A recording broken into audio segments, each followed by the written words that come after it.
Hello and welcome to Tête à Tête, France 24's flagship interview show. Our guest this week is Mikhail Khodorkovsky. He was once Russia's richest man. He headed the Yukos oil company.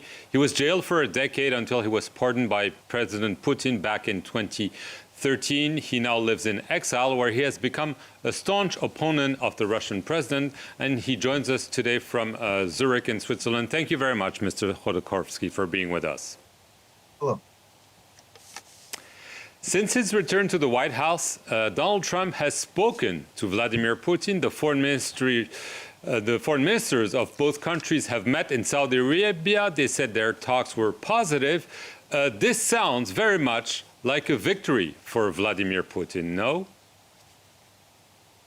For the time being, it looks like a beginning that's not too bad for Vladimir Putin because, of course, he has presented this in the country as his legitimization, a breakthrough in Russia's international isolation. Were you surprised by how quickly Donald Trump essentially flipped around what were years and years and years of tensions between the United States and Russia? Well, for Putin, naturally, problems with the U.S. were one of the biggest throughout his leadership.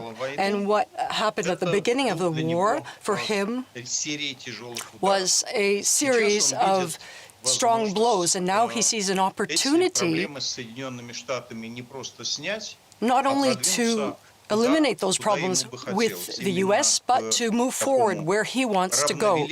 That is, to be on equal footing and have cooperation with the U.S. Whether Trump wants to engage in that exactly as Putin does, I don't know. But do you consider it as a mistake by Donald Trump to essentially talk like this to Vladimir Putin, or do you think this is realpolitik and that's the way it is? Ukraine right now is in a very difficult situation as a result of the series of decisions taken over these 3 years, including by Western countries. As we've said, everything was happening too late and too little. Now,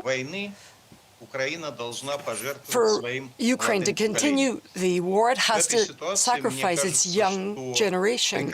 And I think that putting an end to the war would be the lesser of two evils, even if the consequences will be very significant. But again, the way Donald Trump puts it, he said, speaking of Volodymyr Zelensky, the president of Ukraine, he essentially accused him of starting the war. You should never have started it, he said. You should have made a deal. So this means he considers that it's not Vladimir Putin who started the war in Ukraine. I mean, how do you react to this vision of the war in Ukraine? Well, we all know that this, between what's not quite the truth and what is not at all the truth, is stylistics in negotiations. And to what extent it's good for interaction with Vladimir Putin to begin the negotiations.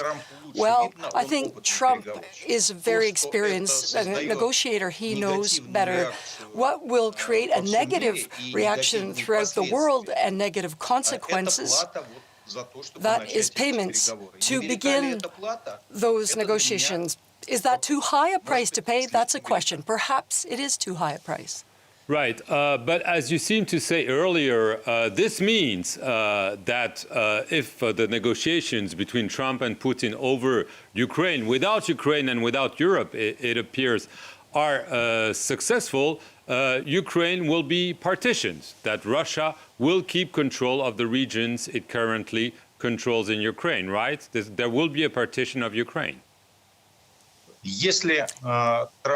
if Trump conducts negotiations and signs an agreement without the participation of Ukraine and the West, that will, in my view, be a big mistake, because to implement such agreements will be impossible. Agreements have to be implemented by Ukraine and have to be guaranteed by European countries, including this is also the position of the U.S. That is, the implementation will be carried out by European countries. To attain this without having these two additional sides in the negotiations will simply be impossible. So I hope that this will not happen, that there will not be a signing of an agreement without participation of the European Union and the United Kingdom and Ukraine. What impact do you think this new relationship between Trump and Putin will have on Russia? I mean, as you pointed out, this could re-legitimize Vladimir Putin and, as a result, put him in a very strong position in Russia, or do you think it's actually not so? Even today's negotiations are seriously strengthening Putin's position in the Russian elite. The Russian elite today has felt that Putin can help it to regain its legitimacy on the international arena, and that is a very high price to begin negotiations. Is this price worthy of the result? That has yet to be seen. If the war comes to an end in the coming weeks, I will consider that that was the price that we had to pay, but it was worth it. If the war does not stop, and if Putin de facto tricks Trump, and as a result, he gets this legitimization, yet continues hostilities, this will be Trump's loss as a negotiator. But we have yet to see the result. Right. What about the impact on Russia's population and on the opposition? I mean, does it weaken the opposition's hand if Vladimir Putin maintains his position, is able to keep a part of Ukraine? Well, the main weakening of the opportunities of the opposition took place when Western countries, including European countries and the U.S., reacted with too little, too late in response to Putin's aggression. If the reaction had been in 2023, Putin would have lost everything that he had conquered, and as a result of that, would have probably lost power. But what's happening now, unfortunately, is the natural continuation of that lack of decisiveness. Europe has to, as far as I see, attain its own subjectiveness. And I think Macron has taken the first step in this right direction. Right. Do you also receive threats for your life? I mean, there have been a lot of reporting about Russia setting up new secretive units for special operations, sabotage, but also assassination attempts in Europe and in the West.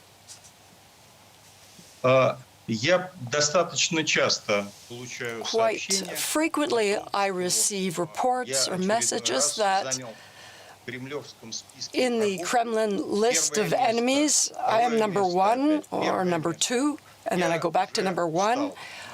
I'm simply tired of reacting to this. So I live the way I live. I work on what I consider I have to work on, and if this at some point ends due to circumstances beyond my control, that's fate.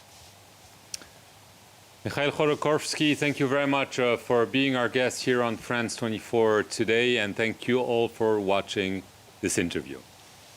Thank you.